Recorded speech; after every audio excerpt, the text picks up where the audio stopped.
quiero anunciarles también que España entregará a la resistencia ucraniana material militar ofensivo.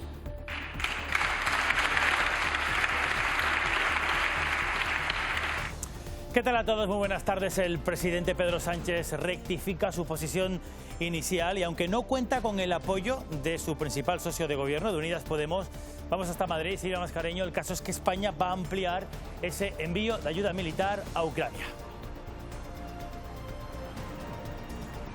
Sí, es el titular del día, titular que escuchaba el representante de la embajada ucraniana en el hemiciclo, donde ha sido recibido con una ovación, y es que la mayoría es consciente de que esto no es tan solo una invasión, es más un cara a cara entre democracia y autoritarismo.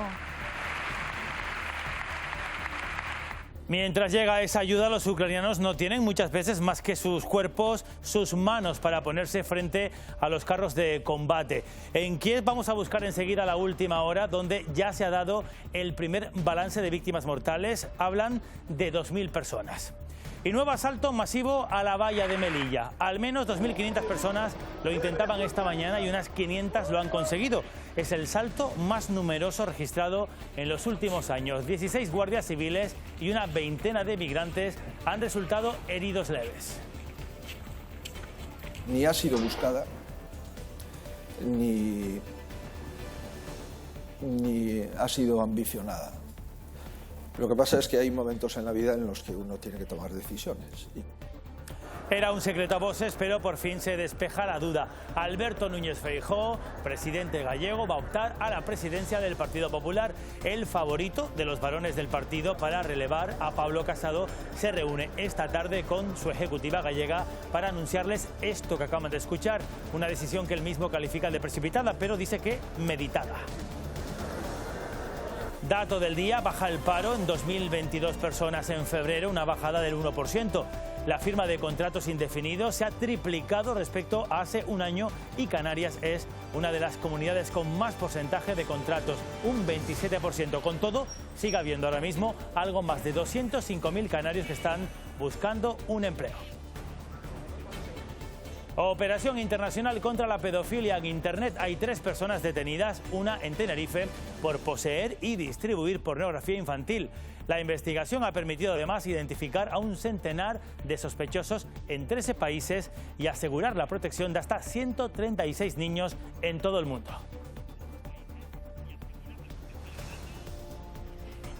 Tras quedar aplazada el pasado día 24 de febrero debido a la invasión de Rusia a Ucrania, el presidente del gobierno Pedro Sánchez ha informado de una nueva cita en la que se celebrará esa 26ª conferencia de presidentes. Será el próximo día 13 de marzo, se celebrará en la isla de La Palma, será presencial en el Museo Arqueológico Benaurita de los Llanos de Aridane. Luego estaremos en La Palma en directo. Termina la alerta y avisos por viento, aunque quedan todavía coletazos. Hay rachas notables en algunas islas. Vicky Palma, buenas tardes. Buenas tardes. Aunque han desaparecido los avisos de la Agencia Estatal de Meteorología, vamos a seguir teniendo, tanto esta tarde como en la jornada de mañana, viento alisio moderado con intervalos y rachas fuertes, especialmente en las vertientes sureste y noroeste de las islas de mayor relieve y en zonas de cumbres de Gran Canaria o de la isla de La Gomera por la noche y en las primeras horas de la mañana. Por lo demás, seguiremos con nubes por el norte, ambiente soleado en el sur y se abrirán claros a medida que avance la jornada mañana en Lanzarote y en Fuerteventura.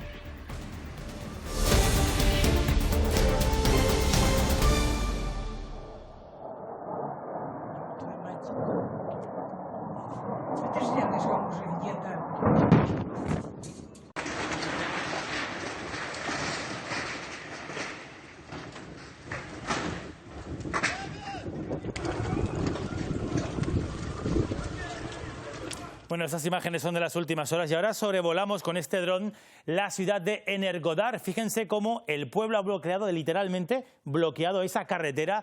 Es la vía principal de acceso del ejército ruso que está justo al fondo. Se ven los carros de combate. Imágenes de resistencia, Nicolás Castellano, que se repiten. Buenas tardes, Nico. En todo el país, tú sigues en la capital ucraniana y ya hay, Nicolás, cifra oficial de víctimas mortales dada por Kiev. Sí, Kiev va ampliando esa cifra de muertos, habla de más de 2.000.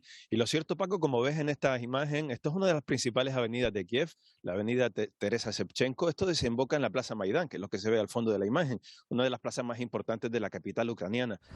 Kiev se está vaciando. Miles y miles de personas continúan arrastrando sus maletas o en los pocos vehículos que circulan por la ciudad dirigiéndose hacia la estación de tren. Aquí lo cierto, Paco, es que las escaramuzas militares se están acercando cada vez más al centro, a la sede del gobierno y el parlamento. A menos de 15 minutos de aquí hemos estado en el frente norte y hemos visto cómo había dinamitado un puente porque los propios ucranianos habían acabado con ese puente para evitar que los tanques y blindados rusos de esa enorme columna que se acerca a la ciudad puedan pasar por el norte. Allí hemos visto también huir a muchas familias que decían que habían bombardeado sus viviendas esta mañana la aviación rusa. Estamos hablando, escuchábamos esos detonantes, esas explosiones esta mañana que habían derruido algunas de las viviendas y no sabían, Paco, si sus vecinos estaban vivos o no. Por cierto, Nicolás, una ciudad que bueno, tiene un aspecto ahora mismo bastante desolador. Esa crónica nos has contado tras una noche intensa, ¿verdad?, en la estación central de la capital. Sí, ahí hemos pasado la noche porque llegábamos en el tren desde el Lviv hasta aquí cuando ya el toque de queda estaba en vigor y era imposible. El cerco militar era tan grande que era imposible salir. Teníamos el hotel bastante cerca para intentar transmitir, pero fue complicado. En todo caso, lo que había ahí eran miles de historias, miles de vidas, como María y Teresa, dos chicas de 25, 23 años, que después de estudiar en Kiev y de resistir porque pensaban que los rusos no iban a llegar, finalmente se han convencido de que se tienen que marchar y se han llevado con ellas a sus madres de 60 y de 65 años. Sin embargo, sus padres se han quedado aquí en Kiev para intentar luchar. Es también sorprendente, Paco Luis, no solo esas escenas de miles de niños y de mujeres durmiendo en los andenes para intentar salir. Hoy ha vuelto a haber cierta tensión para subirse a las escasas plazas de esos trenes que van al oeste, hacia Polonia, sino también la presencia de milicias militares, ¿no? Milicias ciudadanas, gente vestida de paisano que empuña las armas y que cree que de esa manera podría enfrentarse al potente ejército ruso. Lo cierto es que cada vez más esta ciudad se va vaciando, cada vez más hay poca confianza en que las posibles conversaciones entre Rusia y Ucrania surtan efecto y Kiev se prepara para quizás alguna de sus peores noches.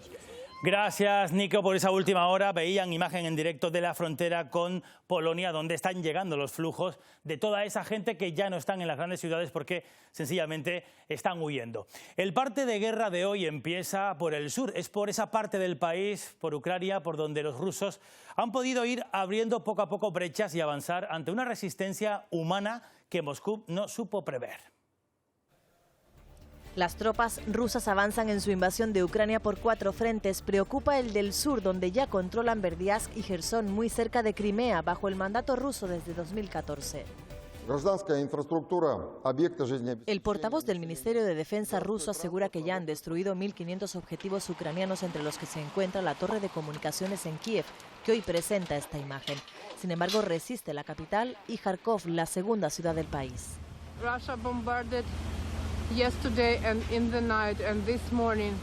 Y así quedaron estas 10 viviendas en Zitomir tras los ataques aéreos que han provocado la muerte de 3 civiles y han herido a otros 16. Habrá un tribunal internacional para procesarlos por esta guerra, aseguró Zelensky. Es necesario dejar de bombardear a civiles, ha dicho, para volver a negociar. Pero los rusos, que sí están dispuestos a sentarse, no parece que vayan a aceptar la premisa. Mientras tanto, la Unión Europea, que ha acordado imponer más sanciones a Bielorrusia por su apoyo al Kremlin, ya ha formalizado también la desconexión de 7 bancos rusos del sistema SWIFT, el que permite transacciones bancarias. China se opone firmemente a cualquier tipo de sanción unilateral y ya ha pedido que se respeten sus intereses legítimos, entre los que se encuentran intercambios económicos y relaciones comerciales con Rusia. Hablamos ahora con Maxim, un ucraniano que está ahora mismo, en Ucrania. Muy buenas tardes, además habla usted muy bien español. Cuéntenos lo primero, ¿dónde está ahora mismo usted? Muy buenas tardes. Estamos con mi mujer y otra familia en el oeste de Ucrania. Están ustedes organizando... Sí, disculpe. Estaban ustedes organizando una campaña, ¿verdad?, para recolectar ayuda. Cuéntenos. Efectivamente, como tenemos muchísimos contactos fuera y estamos en el oeste, cerca de la frontera, hemos pensado que podemos ayudar, además del gobierno, que hace muchísimo. Cada uno puede hacer algo, así que hemos contactado con todo, hemos organizado algunos grupos y ahora estamos organizando logística aquí dentro, después del cruce de la frontera, para repartir todo lo necesario, que son medicamentos, que son ropa para niños, comida infantil, para las regiones y la gente civil que no necesita. ¿Qué es lo que más necesitan ustedes en este momento?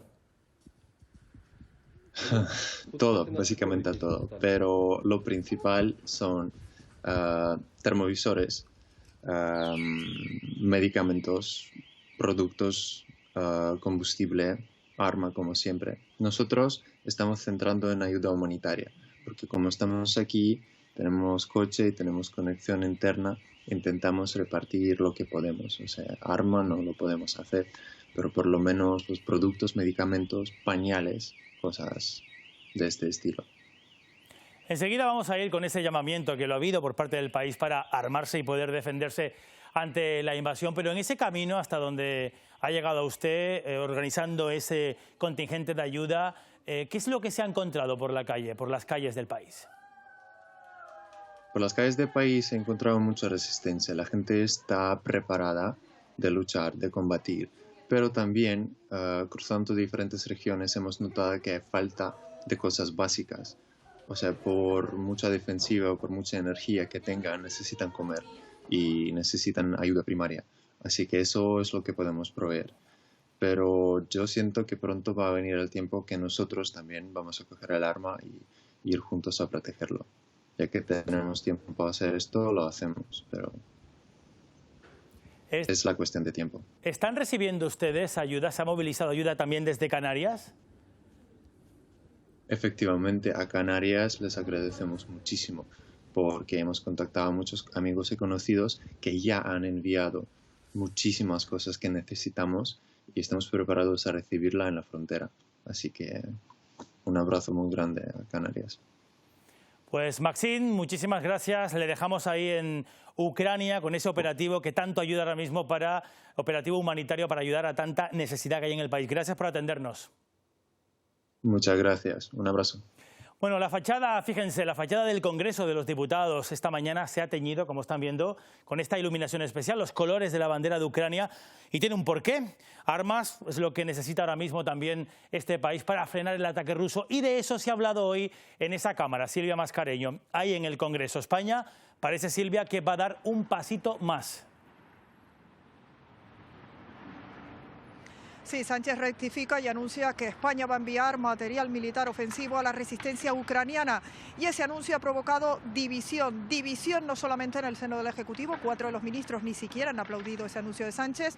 Ni Irene Montero, ni Ione Belarra, tampoco Alberto Garzón, ni Subirats. Pero también división en el seno de la formación morada porque la vicepresidenta Yolanda Díaz sí que cierra filas con el Ejecutivo. Enfrente la oposición, que hoy hablaba por boca de Cuca Gamarra en ausencia de Pablo Casado, se ofrece como aliado, pero le pide a Sánchez que sea más contundente, todo en una sesión histórica en esta Cámara, porque a pesar de que hemos vivido muchos debates, pocos de ellos trataban sobre el envío de armas a una guerra a las puertas de la Unión Europea. La intervención de Sánchez comenzó con el reconocimiento al sufrimiento de Ucrania personificado en el embajador, presente en el hemiciclo. El presidente expuso su diagnóstico del conflicto contraponiendo los valores de la Unión Europea con el autoritarismo ruso. El presidente Putin no acepta la consolidación como potencia global de la Unión Europea, cuyos principios y cuyos valores democráticos son opuestos al régimen autoritario que él ha impuesto en Rusia. España se adhiere a las sanciones económicas de Europa, entre ellas la propuesta de incluir a Rusia en la lista negra de paraísos fiscales. El presidente rectificó respecto al apoyo militar a Ucrania, anunciando la entrega de material sin especificar aún cantidades o fechas. España entregará a la resistencia ucraniana material militar ofensivo. El anuncio supuso la división de opiniones entre los grupos de oposición y la coalición de gobierno. Apoyamos su rectificación y además le decimos que hágalo con determinación, no como lo hacía hace escasamente 2 días en Televisión Española, donde lo negaba. No han sido ustedes un ejemplo de unidad, porque incluso una parte de su gobierno se ha negado a aplaudirle. El envío de armas, lo haga España o lo haga cualquier otro país, es un error. Que armar a la población civil contra un ejército profesional no va a cambiar la correlación de fuerzas. Coalición Canaria y Nueva Canarias mostraron su respaldo a las medidas del gobierno. Hay que enfrentarse a la dictadura comunista para que la peor historia de Europa no se repita. La más mínima fisura en la posición unánime de la Unión Europea es gasolina para el autócrata. Pues España se suma de esta manera a los países de la Unión Europea que mandan y están mandando armas a Ucrania. Los 27 estados han activado 500 millones de euros, una partida adicional solamente para eso, para armamento. Poco a poco los socios de la Unión Europea han ido cambiando de opinión con respecto al envío de armas a Ucrania, convirtiéndose en mayoría los que han decidido crear una ofensiva común a las fuerzas rusas. Y los que ya han dado un paso al frente enviando a título individual armamento son Portugal e Italia, los países escandinavos, Bélgica, Países Bajos, Luxemburgo, Dinamarca, las repúblicas bálticas, Rumanía y Croacia. España se ha sumado en las últimas horas después del anuncio que ha hecho Pedro Sánchez en el Congreso. Primero necesitan, empezando con el combustible para mover vehículos y aviones, y siguiendo por las municiones y siguiendo por la capacidad de resistir a ataques de fuerzas blindadas. Según han avanzado los días, las posturas de la comunidad internacional se han recrudecido hacia Rusia. Desde Europa, la inversión económica en armamento se traduce en 500 millones de euros que se repartirán entre paquetes de apoyo, suministros de combustible y equipos de protección. Bueno, todo esto en Europa y los países vecinos de Ucrania, pero Estados Unidos ha elevado hoy el tono algo en esta crisis abierta en el viejo continente. Joe Biden se ha dirigido al país en su primer discurso del Estado de la Unión como presidente de Estados Unidos. Ha anunciado que va a perseguir a los oligarcas rusos, algo que ya se está haciendo en Europa, y que cierra el espacio aéreo a las aerolíneas rusas. I say to the Russian oligarchs and the corrupt leaders who built billions of dollars off this violent regime, no more. We're joining with European allies to find and seize their yachts, their luxury apartments, their private jets. We're coming for your ill-begotten gains. And tonight, I'm announcing that we will join our allies in closing off American airspace to all Russian flights, further isolating Russia and adding additional squeeze on their economy. He has no idea what's coming. Our forces are not going to Europe to fight Ukraine, but to defend our NATO allies in the event that Putin decides to keep moving west. For that purpose, we have mobilized American ground forces, air squadrons, ship deployments to protect NATO countries including Poland, Romania, Latvia, Lithuania, and Estonia. Tonight, I can announce the United States has worked with 30 other countries to release 60 million barrels of oil from reserves around the world. America will lead that effort. Putin's latest attack on Ukraine was premeditated and totally unprovoked. He rejected repeated efforts at diplomacy, but Putin was wrong.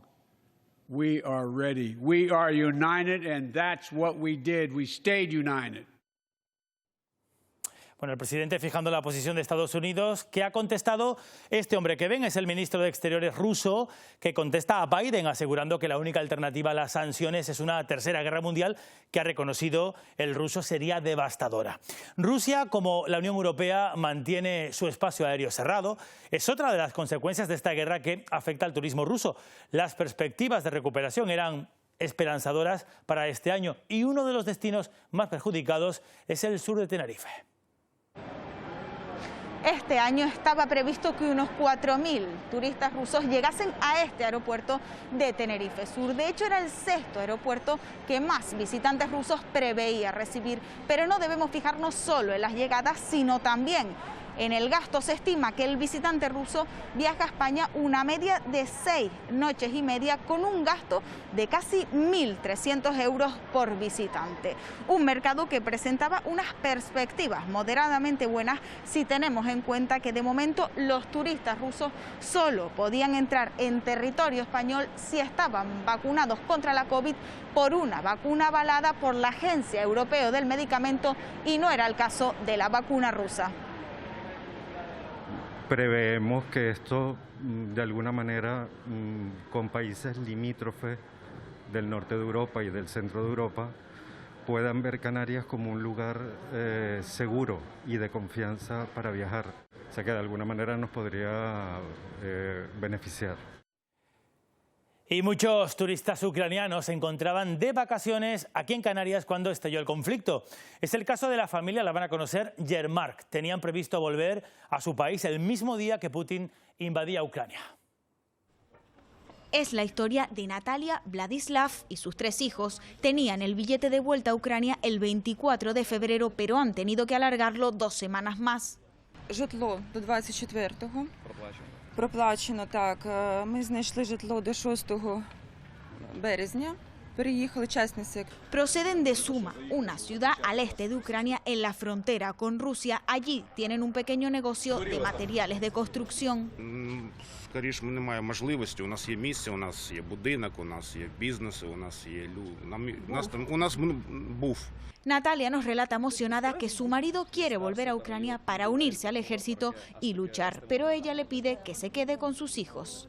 А я дуже його просила і прошу, поки ми тут не строїмо з дітьми, не залишати нас тут. Quieren que se sepa lo que está ocurriendo en su país y que ayuden a todos los ucranianos. En el Ayuntamiento de La Oliva, en Fuerteventura, han iniciado esta recogida de enseres y de comida para los afectados por la guerra. Una iniciativa que nace después de la reunión del Ayuntamiento con Natalia, que es una ucraniana residente en el municipio y que acaba de huir de su país, pero no con su marido, que tuvo que quedarse para combatir. Piden cualquier tipo de donación, pero sobre todo pensadas para los niños que están en orfanatos. Son donaciones para unos niños que están en orfanatos. Hay pelotas de fútbol, hay compras, hay mantas, hay ropa. Y por favor, colaboren con este llamamiento que hacemos desde el Ayuntamiento de La Oliva. Hablamos mucho estos días de Kiev, el nombre ruso de la capital ucraniana, cuando hay una palabra concreta, Kyiv, que es el nombre de la capital, pero dicho en ucraniano. Esta nomenclatura cobra más sentido ahora, más que nunca, con voces que piden desde Ucrania que se use el nombre ucraniano de Kyiv como parte de la defensa ideológica cultural de este país. Ucrania lleva años pidiendo que su capital se denomine Kyiv, denominación en ucraniano. Sin embargo, hasta ahora internacionalmente se la conoce como Kiev, en ruso. Incluso en 2018 se puso en marcha una campaña por parte del Ministerio de Asuntos Exteriores ucraniano para que internacionalmente se la reconociera de esta manera. Todo un proceso histórico, esto viene de muy antiguo, es una reivindicación que siempre surge en los momentos en que hay tensión con Rusia. Se trata de una cuestión ideológica. Ahora, una vez iniciada la guerra, los países aliados han comenzado a cambiar el nombre en apoyo a Ucrania. En estos casos, cuando se da un conflicto de esta naturaleza, una invasión y consiguientemente una guerra, es una manera de posicionarse a favor de ese país, en este caso, que está sufriendo esa invasión y esa guerra. El debate ha vuelto, sobre todo a las redes sociales, donde muchos ciudadanos discuten ya si la capital ucraniana se debe denominar de una manera o de otra. Seguimos con todas las vías abiertas, pendientes de cualquier actualidad sobre el conflicto en Ucrania, se lo contaremos en el informativo. Al menos vamos con otro asunto, porque es también noticia del día que al menos 2.000 personas han pretendido acceder a Melilla saltando esta valla. El intento se registraba a primera hora de la mañana en el entorno del arroyo de Villa Pilar, uno de los puntos sensibles, de los puntos débiles que tiene el vallado. Más de 500 migrantes lo han conseguido.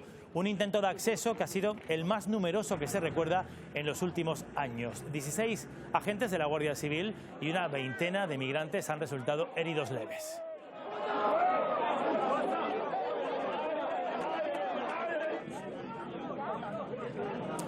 Era un secreto a voces que por fin se ha despejado. Alberto Núñez Feijóo va a optar a la presidencia del Partido Popular.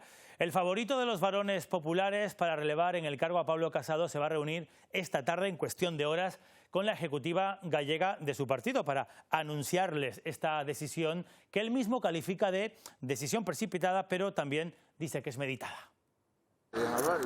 El principal favorito en todas las apuestas para liderar Génova, Alberto Núñez Feijóo, mueve ficha y anuncia que optará a la presidencia del PP. Es una decisión meditada que nunca pensé que iba a tener que tomar, pero la precipitación de los acontecimientos en las últimas semanas pues, me obliga a adoptar una decisión.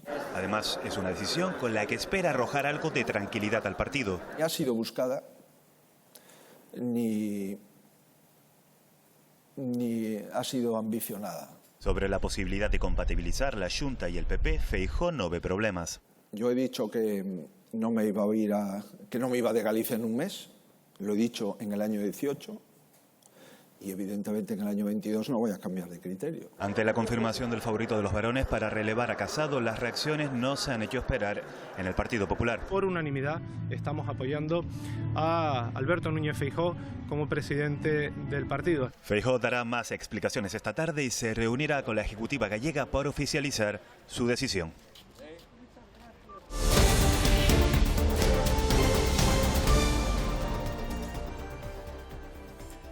El paro aquí en Canarias vuelve a la tendencia de bajada que tenía cuando, la que truncó la sexta ola de la pandemia. Febrero terminó con 2.022 parados menos. La reforma laboral sigue notándose en esas cifras, al menos en el número de contratos indefinidos. En febrero se firmaron 15.000 contratos fijos más que el mes anterior. Canarias baja su número de parados en 2.022 personas durante febrero. La mayoría, 1.820, pertenece al sector servicios, el resto a la construcción. Se firmaron más de 55.000 contratos y casi 15.000 fueron indefinidos, 3 veces más que hace un año. La contratación indefinida ha repuntado hasta un 27,17%, un dato que al menos yo, hasta donde me alcanza la memoria, no recuerdo que haya sido un dato tan positivo como este. La reforma laboral se deja notar más que en enero. La misma lectura hacen los sindicatos. Ha habido una reducción significativa de la contratación temporal, se sitúa ahora en un 76%, en torno al 76%, y eso para nosotros es un efecto directo de la nueva normativa laboral. La patronal recuerda que los contratos indefinidos solo serán estables si hay recuperación económica. Afortunadamente en el sector privado teníamos un alto número de contratos indefinidos y estables, no ocurría tanto en el sector público y a partir de ahora lo que tenemos que ir consiguiendo con la actividad económica es conseguir estabilizar el empleo para que esos contratos que son indefinidos porque no existe otra posibilidad realmente sean estables. El incremento de autónomos también ha sido histórico, 537 más que el mes anterior y 5.680 más que hace un año. El nuevo presidente del PP en Canarias, Manuel Domínguez, ha presentado una de las primeras iniciativas que la nueva dirección regional del partido va a solicitar en todo el archipiélago, una bonificación del 95% en el pago del impuesto de plusvalía que se abona cuando se recibe una casa, por ejemplo, por herencia. En aquellos municipios donde gobierna el Partido Popular vamos a plantear estas iniciativas. Ya existen algunos, como es los Llanos de Aridane, en donde la plusvalía mortis causa ya está bonificada al 95%. 975 nuevos contagios en las últimas 24 horas, acaban de actualizar los datos, y un fallecido es lo que deja la pandemia, insistimos, en estas últimas 24 horas. Dejar de usar la mascarilla en espacios interiores podría estar muy cerca. Esta medida forma parte, toma fuerza en las comunidades autónomas tras eliminarse las cuarentenas obligatorias por COVID-19 para contactos estrechos. Ante ese escenario, los expertos recomiendan mucha prudencia. A partir de este viernes, si resulta contacto estrecho de una persona que ha dado positivo por coronavirus, ya no tendrá que hacer cuarentena obligatoria. Solamente se aconsejaban a las personas no vacunadas. Realmente este porcentaje es muy bajo ya. La inmensa mayoría de la población está vacunada en todos los grupos de edad por encima de 5 años y por lo tanto la medida tampoco va a incidir demasiado sobre el comportamiento de las personas. Una medida que tiene un claro objetivo. Todos los esfuerzos se van a centrar en las poblaciones más vulnerables y vamos a dejar al resto de la población que pueda convivir de una manera más normal. Normalidad que podría llegar pronto con la retirada de las mascarillas en interior, aunque los expertos recomiendan prudencia a la hora de eliminarla y no fijan una fecha exacta. Puede ser después de Semana Santa, o puede ser después, o puede ser incluso antes, pero asociar las medidas a resultados concretos de intervención frente a la pandemia. Una medida que sí esperan que se retire cuanto antes en los menores. Han sido un instrumento totalmente lesivo en el desarrollo vital de nuestros niños. Ha sido un elemento que ha impedido que los críos puedan desarrollar su vida en condiciones normales. Este miércoles, Andalucía, Murcia, Madrid y Cataluña exigirán al Gobierno en la Interterritorial de Sanidad eliminar las mascarillas en las aulas. El Gobierno canario ha dado luz verde este miércoles en el Parlamento al proyecto de ley para establecer un régimen jurídico a las medidas que tienen por objetivo controlar y gestionar la COVID-19 aquí en el archipiélago. Un documento que ha salido adelante con los votos a favor de los grupos que apoyan al Ejecutivo, con el que aseguran pretenden evitar ser cuestionados constantemente por las autoridades judiciales. La oposición, por su parte, no lo comparte. Dicen que este texto llega tarde y que ya no se ajusta a la realidad actual tan cambiante e incluso aseguran que roza la inconstitucionalidad. Su aprobación definitiva será en el próximo pleno ante todos los grupos de la Cámara que tendrán que votar. 31. En ese Parlamento, su presidente recibía hoy a esta mujer, la filóloga Dolores Corbella, recientemente elegida para ocupar la silla de minúscula de la Real Academia Española. Un encuentro con el que Matos ha querido felicitar a la académica, la primera mujer canaria elegida académica de la RAE. Que la academia se oirá nuestra voz, nuestro acento, nuestro ceseo y también nuestras palabras. Yo cuando doy alguna conferencia afuera, hablo con lo nuestro, porque eso forma parte de nuestro patrimonio y del patrimonio general del español. ¿Sabías que en la mayoría de los países las mujeres trabajan más horas y se les paga menos que a los hombres?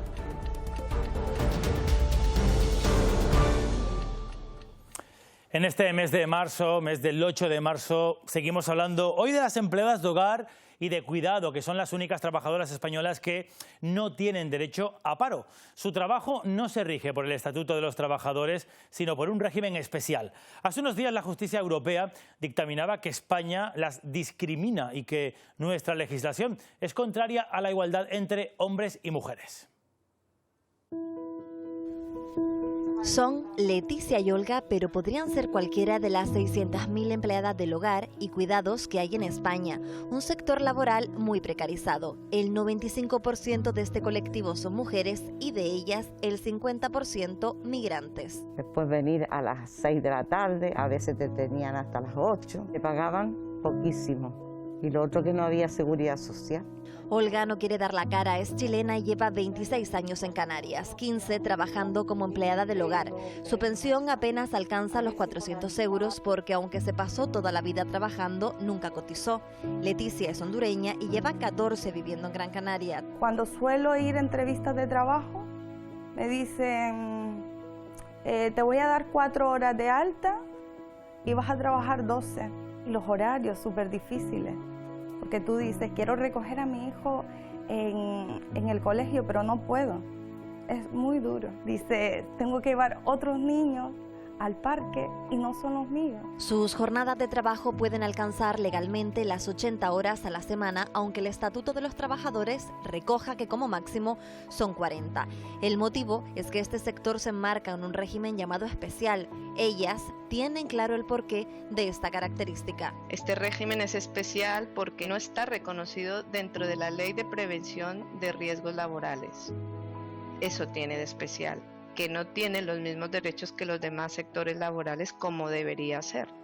Especial es que no se cotiza para poder acceder a la prestación por desempleo. En 2011 comenzó a regularse su situación, pero aún dista de estar al mismo nivel que la del resto de los trabajadores. Es el único colectivo sin derecho a paro. Europa además ha sentenciado que en España se discrimina a las empleadas domésticas y de cuidados. Es discriminado por género, es discriminado por origen y es discriminado por clase social. Y somos las grandes olvidadas. Nosotras hablamos de invisibilizadas, ¿no? Porque invisible es algo que no se puede ver, invisibilizada es una persona que no se quiere ver o una situación que no se quiere ver. Amplia la programación que va a desplegar y que va a llevar a cabo La Laguna en Tenerife con motivo del Día Internacional de la Mujer. Bajo el lema El mundo también es nuestro, la ciudad de Aguere va a acoger charlas, conciertos, rutas guiadas y proyecciones de documentales con las mujeres como protagonistas. Una oferta que recorrerá todos los rincones del municipio. La calle. El Cabildo de Lanzarote diversificará en distintas modalidades y en varios municipios los actos del 8 de marzo. A la manifestación, que va a partir del Parque José Ramírez Cerdá, se suman charlas, talleres, conciertos y también representaciones de teatro. Las actividades se extienden hasta el mes de abril. Actos culturales, de expresión artística y de reflexión en torno a la igualdad y el empoderamiento de la mujer, con los que queremos dar visibilidad a sus derechos, reivindicar el feminismo y contribuir a la eliminación de los comportamientos machistas de nuestra sociedad. Y el Cabildo de Gran Canaria propone inocularse. Todos, vacunas contra el machismo. Es el eslogan de los actos que ha organizado a través del Centro Cultural Audiovisual con motivo del 8 de marzo. Mediante charlas y talleres quieren crear conciencia de lo que ellos llaman dosis de nuevas masculinidades. Octavio Salazar lleva décadas investigando la igualdad de género en la Universidad de Córdoba. Como jurista comprometido con el feminismo afirma que hay que revisar la Constitución. Realmente las mujeres prácticamente no están presentes, ¿no? Desde el propio lenguaje, que es un lenguaje masculino y nada inclusivo, hasta toda una serie de realidades que no están en la Constitución y que tienen que ver con los derechos sexuales y reproductivos, por supuesto la violencia de género, todo el tema relacionado con la corresponsabilidad. Aunque su lucha va más allá del derecho, aboga por interpelar a los hombres para crear una masa crítica que se enfrente a los discursos machistas que llenan las redes sociales. Hay sobre todo un cambio que se ha producido en estos últimos años, ¿no? Los últimos 2-3 años, que es, podemos decir, como una cierta postura exhibicionista del machismo. Frente a esa gran fuerza del feminismo, hay una reacción en contra de parte de la sociedad, y muy especialmente de hombres, que sienten que sus privilegios se están erosionando. La charla que imparte este miércoles es la primera de las 3 dosis que contará también con el ilustrador Javi Rollo y el escritor Roy Galán. En Las Palmas de Gran Canaria hoy se ha condenado a 2 años de cárcel a un hombre que está acusado de un delito de lesiones. En el juicio, celebrado esta mañana, ese acusado ha reconocido haber retorcido la muñeca de su pareja, tirarle del pelo y darle puñetazos en la cara y en el cuerpo durante varios minutos en la casa cueva en la que vivían ambos en San Bartolomé de Tirajana. Además, tiene la prohibición de acercarse a 500 metros de ella o a comunicarse durante los próximos 5 años. Tendrá que indemnizarla con 1.150 euros. La defensa solicita la suspensión de la condena por no tener, dice, antecedentes penales. El agresor se encuentra en prisión desde 2021, cuando ocurrieron los hechos. ¿Sabías que 4 de cada 10 hombres admite haber pagado por acceder al cuerpo de una mujer?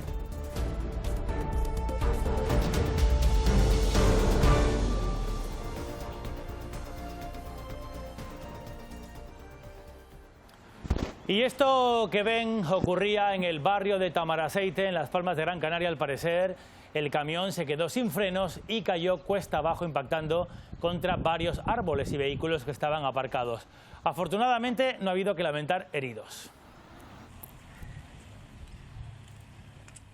Ocurrió este sábado sobre las 3 de la mañana en un lugar ya conocido. Es la zona del Cuadrilátero de la Laguna, en Tenerife, donde, como están viendo, varios testigos grababan estos enfrentamientos y peleas.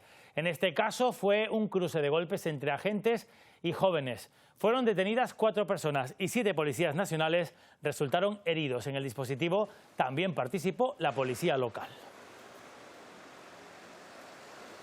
Y en Arrecife, en Lanzarote, ha muerto un hombre, tenía 56 años, tras recibir varias heridas con arma blanca. El suceso se registraba la pasada noche en una vivienda, la que ven, del barrio de Maneje, habitual fumadero de droga.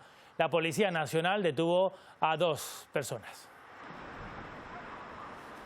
Y hay más, porque en Tenerife la Policía Nacional ha detenido a una persona que junto con otras 2 en Madrid formaban parte de una red de pedofilia en redes sociales que afecta a 136 niños de todo el mundo.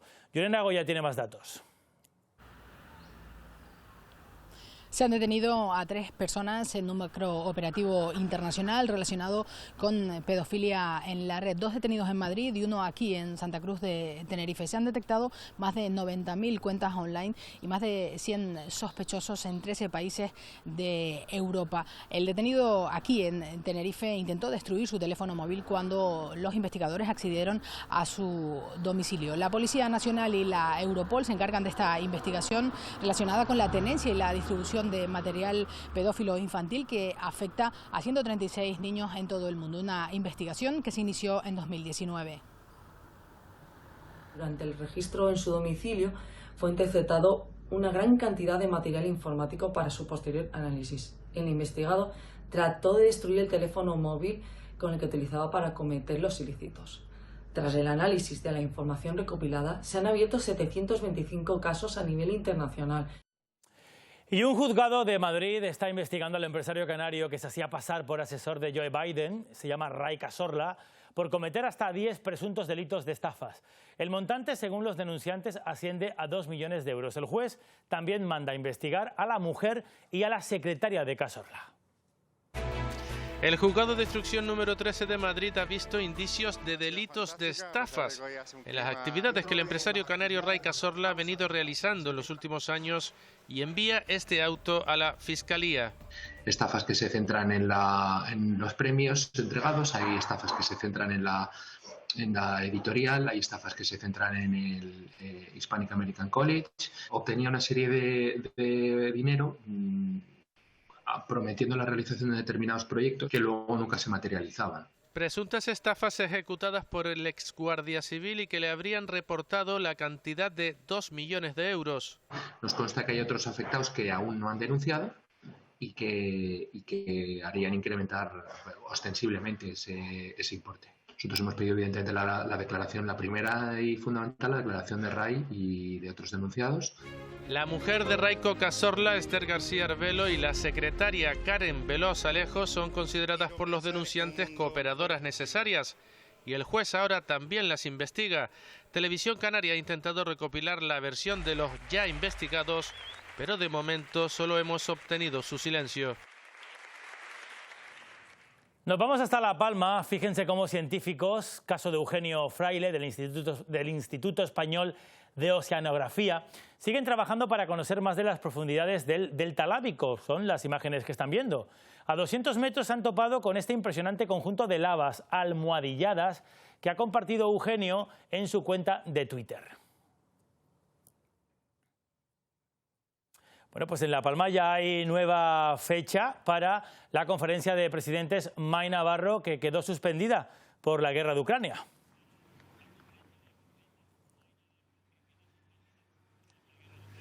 Así es, Paco Luis. Se tenía que haber celebrado el pasado jueves 24 de febrero aquí en la isla de La Palma y se va a desarrollar, así bien lo ha confirmado el presidente del Gobierno de España, Pedro Sánchez, a las diferentes comunidades y ciudades autónomas, que se va a celebrar el próximo 13 de marzo, domingo, aquí en la Isla Bonita. Será presencial y será en el Museo Arqueológico Benavente de los Llanos de Aridane. Pero antes de ese domingo 13 de marzo, la isla de La Palma recibirá la visita de los reyes de España, don Felipe y doña Leticia, el sábado anterior, el sábado día 12, en el que van a participar, vienen a La Palma porque van a participar en ese acto homenaje a la ejemplaridad del pueblo palmero. Además, durante ese día, también por la mañana, ese próximo 12 de marzo, tendrá lugar una reunión de la Comisión Mixta para la Reconstrucción, Recuperación y Apoyo a la isla de La Palma. Un encuentro en el que participarán representantes del Gobierno Central, Autonómico, Cabildo, así como también los ayuntamientos que se vieron afectados por el volcán de la Isla Bonita del pasado 19 de septiembre.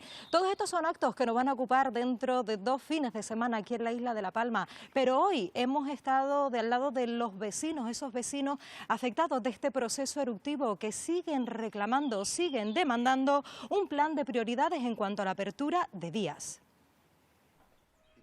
Las asociaciones vecinales de Las Manchas, La Laguna, La Bombilla, El Remo y Todoque reiteran la demanda de un plan de prioridades de apertura de vías sobre la lava del volcán. Un artículo donde el Cabildo presenta obras de apertura de otros caminos, también municipales, y que no se haya tenido en cuenta el camino que se prometió abrir un 30 de enero. Insisten en que la actuación, considerada de urgencia por la propia Administración, daría acceso a una decena de viviendas. Al colegio, a los bomberos, que es necesario, y un almacén de plátanos que hay encima.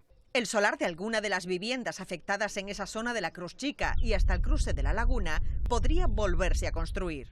Esos solares, al abrir 40 metros, pueden volver, y esa gente y esos vecinos quieren volver, quieren hacer su casa ahí. ¿Por qué no? Una vez más, piden que no olviden las promesas hechas. Si no vamos a volver, díganlo ya. No esperen que pase el tiempo y después, vamos a hacer. No, volveremos, lo que yo siempre he dicho. Volveremos. No volveremos, no volveremos. Solo es un no o un sí. Cientos de vecinos del Valle de Aridane siguen esperando poder acceder a sus casas. La Palma ya forma parte del Comité Español de la Unión Internacional de la Conservación de la Naturaleza. El Cabildo hacía oficial hoy su adhesión a este organismo, lo que le va a permitir participar en la elaboración de una hoja de ruta consensuada con las principales organizaciones con competencias ambientales.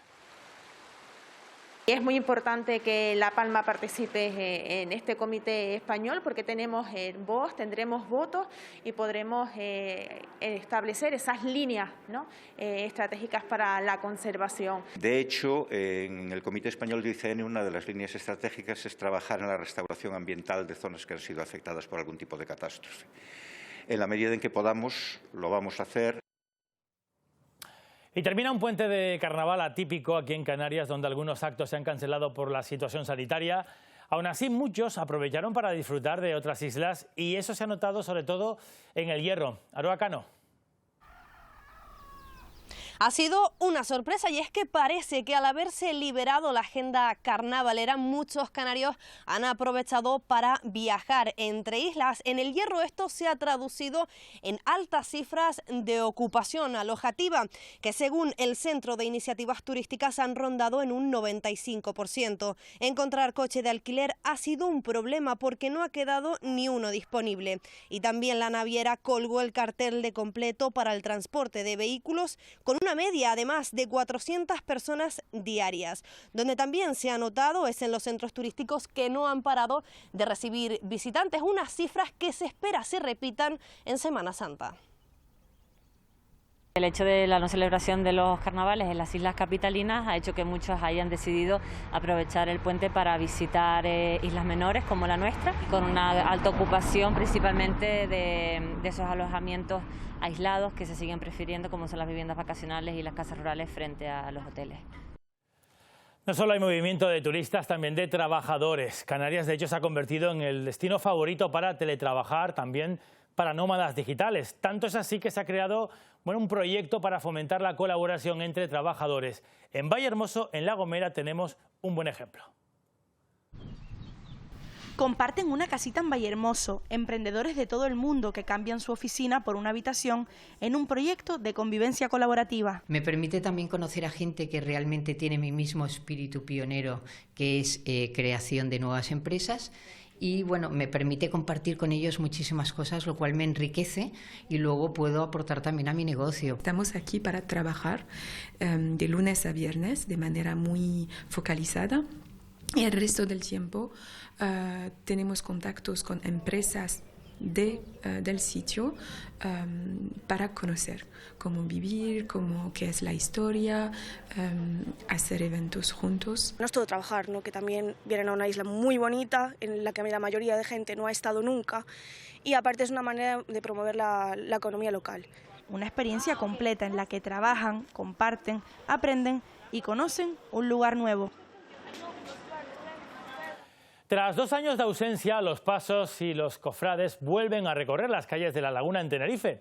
La ciudad aguerre recupera una de las manifestaciones religiosas más importantes de Canarias, la Semana Santa. Coincidiendo además con este miércoles de ceniza, hoy se ha presentado el cartel que anuncia esta liturgia en el que destacan elementos históricos como la Torre de la Concepción y los cofrades.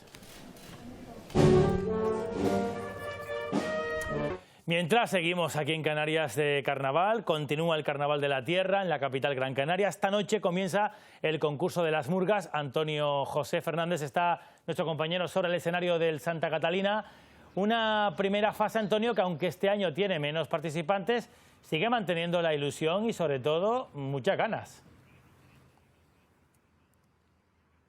Así es, Paco Luis, porque las murgas son una de las principales señas de identidad del carnaval capitalino y la verdad es que muchos echaban en falta su presencia tras 2 años de pandemia. Esta noche se le pone remedio a esa situación con el concurso de murgas. Con la primera fase arranca hoy con los 5 primeros grupos: chismosos, melindrosos, chancletas, payasos alborotados y despistadas. A partir de las 9:15 de la noche, aquí todavía quedan algunas entradas gratuitas disponibles en la web lpacarnaval.com y si no puede o no quiere venir, también podrá seguirlo en directo en Televisión Canaria, repito, 9:15 de la noche, con Dani Calero como maestro de ceremonias.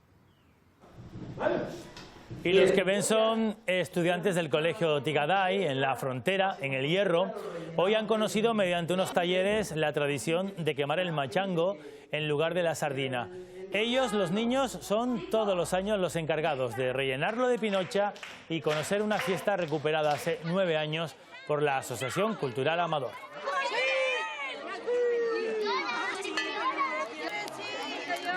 En deportes llega uno de esos días marcados en rojo, Armando Vallejo, en el calendario para el deporte canario. Sí, porque el Aris puede convertirse en finalista por primera vez en su historia de una competición europea. Lo tiene bien, ganó 1-3 en la ida, además juega en casa, va a estar casi lleno el Pablo Sabril, pero no hay que fiarse, veremos qué pasa esta tarde ese partido.